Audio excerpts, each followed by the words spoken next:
Oh putain, je sens qu'on va se régaler là. Lui, il me régale. Allez, je vais me faire 3 œufs et un avocat là, comme il a dit, je vous laisse. Et même le chien, je suis sûr qu'il ferait mieux le mouvement, les gars. J'ai même plus envie de tourner là. On se retrouve pour un nouveau concept de vidéo, les gars. Je vais réagir à des TikTok qu'on m'a envoyés.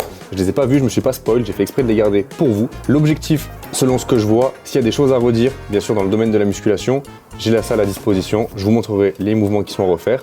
Je vous dirai aussi si les conseils sont bons ou pas, parce que vous le savez, TikTok c'est une poubelle, il y a tout et n'importe quoi. Donc on va essayer de regarder ça ensemble, je vais réagir à chaud. J'espère que ce concept va vous plaire. La première fois qu'on le teste, ça peut être la dernière, on verra. Alors, premier TikTok, c'est parti. L'erreur à ne plus faire sur ton curl marteau. Reculer ton coude lors du mouvement. En faisant ça, tu limites considérablement l'amplitude active. Place plutôt ton coude collé au corps pour avoir le bras dans l'axe de la résistance, de façon à optimiser le mouvement. Tu retrouveras sur ce compte une vidéo par jour pour passer au niveau supérieur, alors abonne-toi pour plus de conseils. Bon les gars, déjà je vais pas m'abonner parce que j'ai pas le temps. Par contre, ce qu'il raconte les gars, c'est vrai. Pour le curl marteau, effectivement, si vous avancez votre bras, vous allez être dans une meilleure trajectoire que si vous êtes en arrière. Et en fait, en arrière, vous allez engager d'autres portions de votre biceps, parce que le curl marteau, le but c'est d'engager cette partie-là. Donc son conseil, il est bon. J'ai rien à dire. En plus, il a une physique franchement très correcte. Donc non, rien à dire, on valide. Ok les gars, donc suite à ce qu'il nous a raconté, effectivement, le coude en avant pour venir travailler au niveau brachial, voire même du long supinateur, c'est super intéressant. Par contre, moi, ce que je vais même vous conseiller, comme sur d'autres exercices, selon l'ouverture que vous allez avoir, vous allez sélectionner un angle pour faire du marteau et maximiser le travail sur le brachial. Plutôt que de monter droit comme ça, je vais vous conseiller de venir ici, donc le coude vers l'extérieur, et de ramener l'haltère vers l'intérieur. Et là, au niveau de la contraction, vous allez isoler beaucoup plus votre brachial. De toute façon, essayez, vous allez le sentir de suite. Pareil, si vous avez du mal à le sentir, n'hésitez pas à le faire en alterné plutôt que de faire les deux en même temps. Vous voyez, vous faites ce mouvement-là, vous pouvez très bien le faire en alterné pour vraiment être concentré dessus. Vidéo suivante.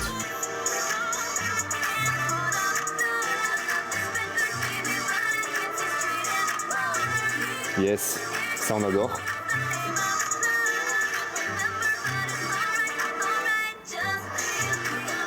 Et en unilatéral, et oui.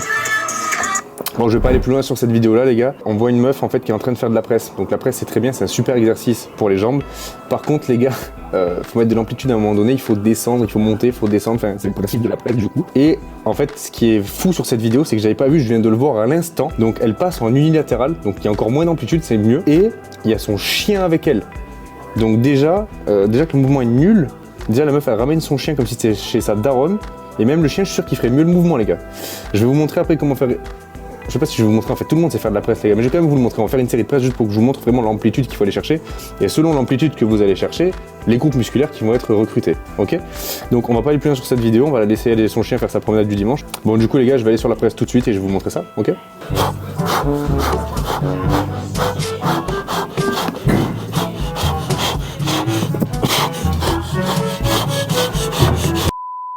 Les amis, du coup, on se retrouve suite à ce running gag vraiment très très marrant. Il manque le chien là, putain, j'ai pas de chien. Tu peux pas faire le chien pour m'accompagner pour réagir à la vidéo?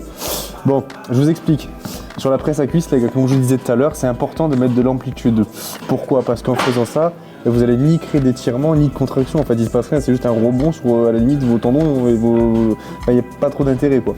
Donc, l'objectif, ça va être de vous mettre de manière, si vous voulez travailler de manière générale vos cuisses sans cibler, au milieu du plateau, pied largeur épaule, ça va dépendre de votre longueur aussi au niveau de vos segments, d'accord? On vient bien se gainer sur la presse et on vient mettre de l'amplitude, d'accord? Et on pousse. Quand on descend, il faut surtout pas que le bassin fasse une rétroversion.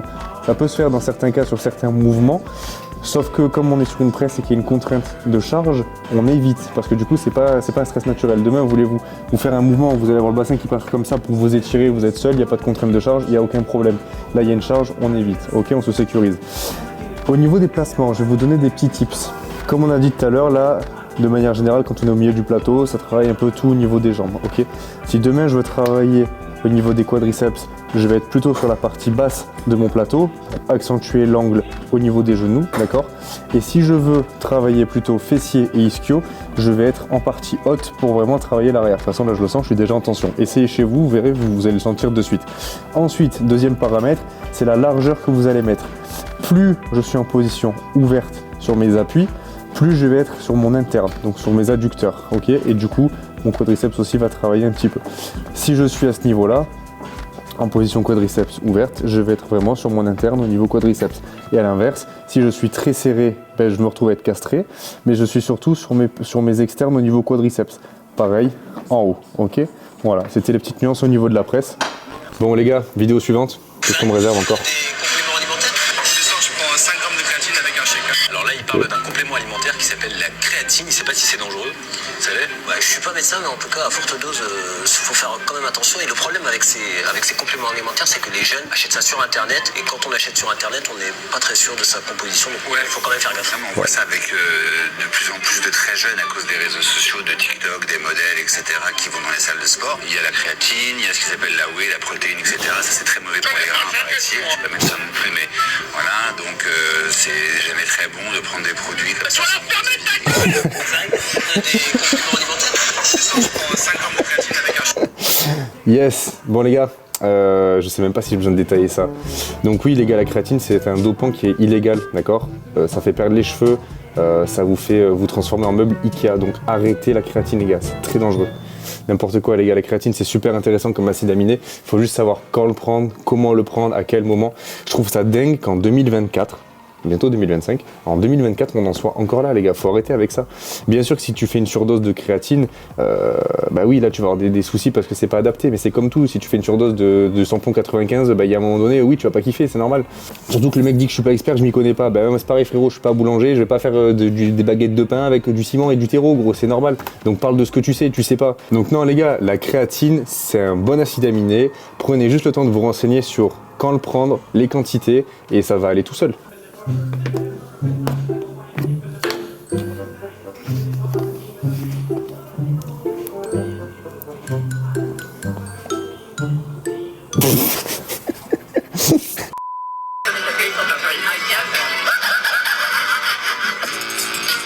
Ouais bah ok. J'allais commencer à m'exciter, à m'énerver, à dire les gars, il n'y a pas de machine nulle, ça dépend de l'utilisation et du placement, mais en fait je peux être que d'accord parce qu'elle est pourrie cette machine les gars. Non en fait il faut nuancer.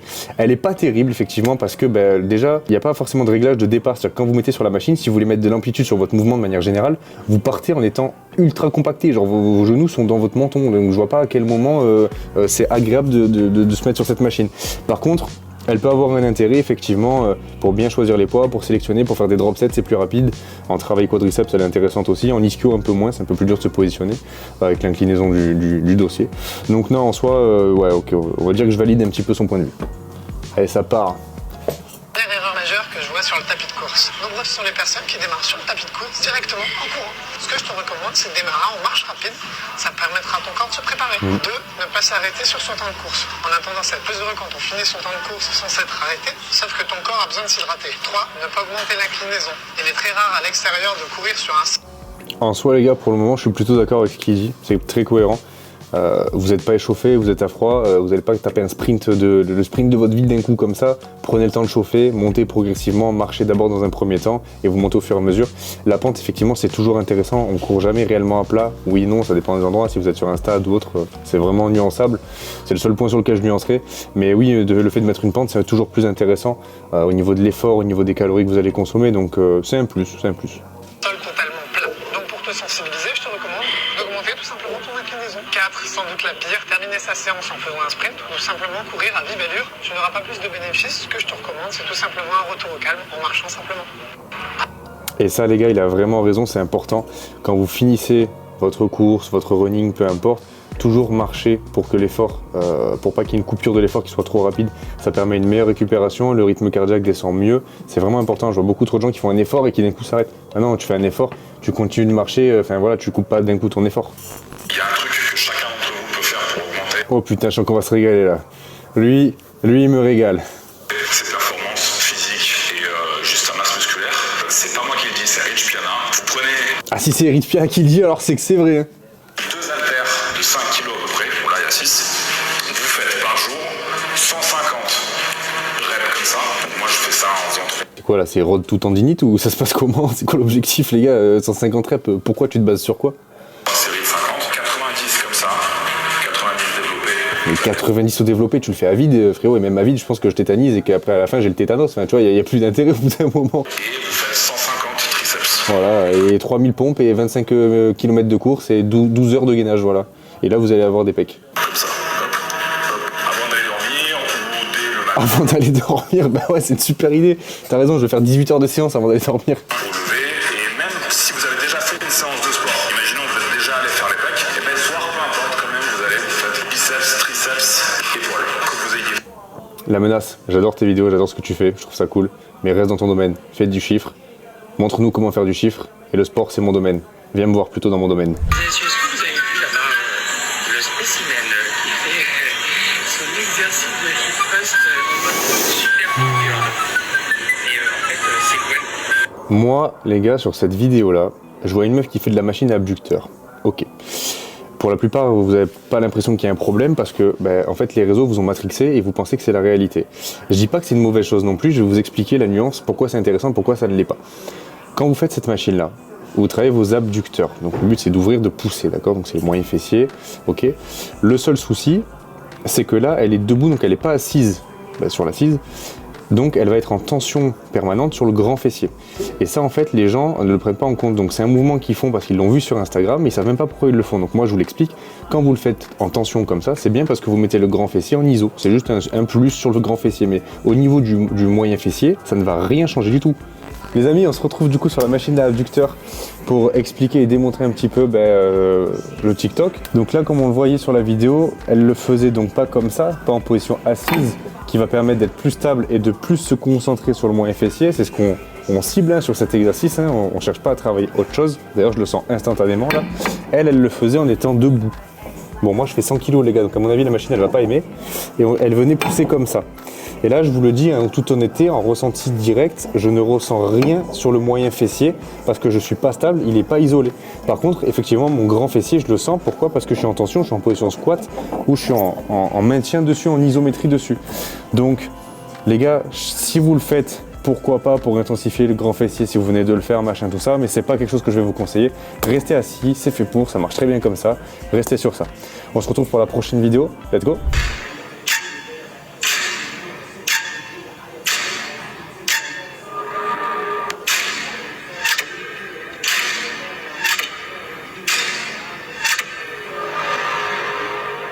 Donc moi les gars, ce que j'ai compris de cette vidéo, c'est qu'il faut tout faire avec des poids de 22 kg, sinon ça marche pas.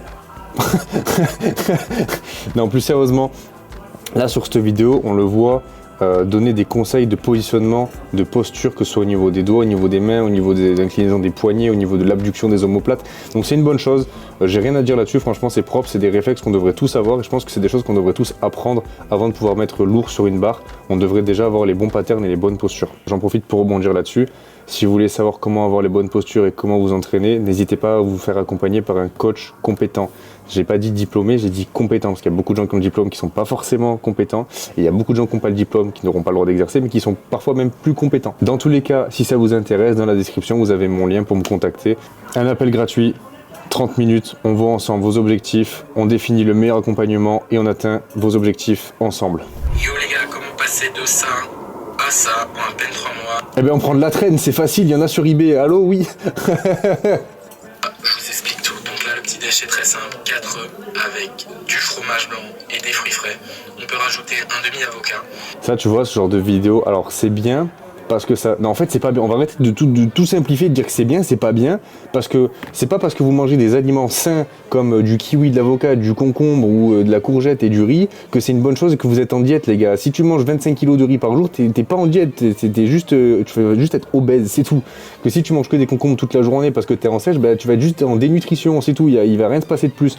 Donc c'est bien de mettre en avant des aliments propres, c'est bien, ça éduque les gens, mais il faut arrêter de dire qu'il faut manger ça, un œuf, 3 œufs, machin. Si moi je fais 100 kg et que Bernard il en fait 40, il va peut-être pas manger la même chose que moi. Donc les gars, c'est que du cas par cas, c'est 100% personnalisé. C'est arrêtez de calquer ce que vous voyez sur les réseaux, vous savez même pas ce que vous faites. J'ai même plus envie de tourner là. Ouais, je vais me faire 3 œufs et un avocat là, comme il a dit, je vous laisse. C'est 4 équipements que je te conseille si tu démarres le sport en salle. Si tu veux éviter de te faire mal au dos parce que tu as une sangle abdominale encore beaucoup trop fragile et que certains exercices te demandent un minimum de gainage, je te conseille la ceinture. Moi je te conseille du gainage, tout simplement. Si tu veux un bon gainage, tu fais du gainage. Consolider ta sangle abdominale et te permettre d'aller chercher quelques répétitions. Alors, Ça va la consolider de manière exogène, dans le sens où c'est un support supplémentaire pour un exercice, donc c'est une bonne chose, mais ça va pas consolider votre dos, au contraire. Si tu fais pousser un plant de tomate, d'accord, et que tu lui mets un tuteur, bah, il va pousser droit parce qu'il va s'appuyer sur le tuteur. Mais si tu lui enlèves le tuteur, bah, il va pousser comme ça le plant de tomate. Bah, avec ton dos, c'est pareil. Si tu enlèves la ceinture, ton dos il va être comme ça. Bah oui, pourquoi? Parce que t'as pas de gainage naturel. Voilà. Donc commencez par là, et après vous verrez. La ceinture, c'est bien quand vous faites des perfs, les gars, c'est une bonne chose. Je pense que ce qu'il dit, son message dans le fond est juste, c'est la façon dont il l'a dit, il y a de petites nuances. En plus, 2, si tu manques de force dans les poignets et que tu veux préserver un minimum tes mains, je te recommande les sangles de tirage. Tu auras plus de maintien et surtout beaucoup plus de force. 3, si tu es fragile. Autant les sangles de tirage, par contre, je trouve que c'est une bonne chose si vous voulez vraiment travailler votre dos, parce que vous allez désengager tout ce qui est avant-bras, éviter de tétaniser. Après, si demain vous voulez vraiment bosser votre grippe et votre poigne, travaillez pas avec la sangle de tirage, parce que du coup, ça va enlever ce travail. Au niveau de tes articulations, que ce soit au niveau des coudes, des genoux ou encore des poignets, je t'invite à utiliser les sangles, les genouillères, tout équipement qui pourra préserver tes articulations et ainsi les consolider. Et petit dernier, si tu... Arrête de dire de les consolider, tu vas pas les consolider, tu leur enlèves le travail principal de maintien, putain. plus de confort, mais aussi de déplacer facilement en salle, je t'invite à opter pour un petit sac qui te permettra de ranger l'ensemble de ton matériel. Frérot, tu vas pas m'apprendre à ranger mes affaires dans un sac, putain, c'est quoi cette vidéo là? Les gars, celui qui a choisi toutes les vidéos TikTok m'a tendu un piège.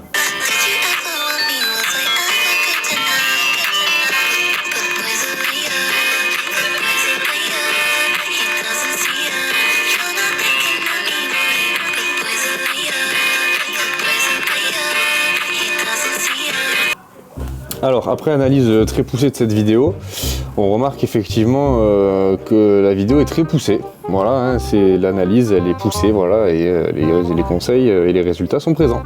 Non, plus sérieusement, ce qu'elle dit de manière générale, c'est vrai. Après, je pense que c'est bien de cycler, de faire pas forcément que du lourd, pas forcément que du léger. Il faut allier les deux. Ça va dépendre aussi de votre semaine, comment elle est répartie. Ça dépend de plein de paramètres. Mais dans l'ensemble, ce qu'elle va donner comme conseil, c'est plutôt vrai. Et j'ai envie de vous dire, il y a le social proof hein, qui parle de lui-même. La meuf a des sacrés résultats, donc forcément, il y a un moment donné où ça fonctionne pour elle. Bon, les gars, en conclusion, faites attention à ce que vous voyez sur les réseaux, encore plus sur TikTok, parce qu'il y a tout et n'importe quoi. Là, aujourd'hui, honnêtement, je suis tombé sur une bonne série de vidéos. Il n'y avait pas beaucoup de choses à jeter. Il y avait quand même pas mal de choses qui étaient vraies. Il y en avait beaucoup qui n'étaient pas vraies ou nuançables. Je pense que c'est bien, du coup, d'avoir l'explication de pourquoi vous faites quelque chose. Dans tous les cas, quand vous faites un mouvement, quand vous faites quelque chose, il vous faut l'explication de pourquoi vous le faites. Ne le faites pas bêtement, ne reproduisez pas bêtement ce que vous voyez, parce que, en fait, vous allez avoir aucun résultat, parce que vous ne savez même pas pourquoi vous le faites. Donc, posez-vous toujours cette question. Le mouvement que je vois, pourquoi je le fais, qu'est-ce que je cherche à faire, ok? J'espère que ce concept vous a plu, les amis. Moi, en tout cas, je trouve que c'était très drôle à tourner, hein, de trouver des exercices bien faits ou mal faits, de vous les expliquer pourquoi, comment. Si ça vous plaît, n'hésitez pas à me le dire dans les commentaires. Hein, n'hésitez pas à partager, liker les vidéos, ça fait toujours plaisir. Et je vous retrouve très bientôt pour une prochaine vidéo. C'est ciao!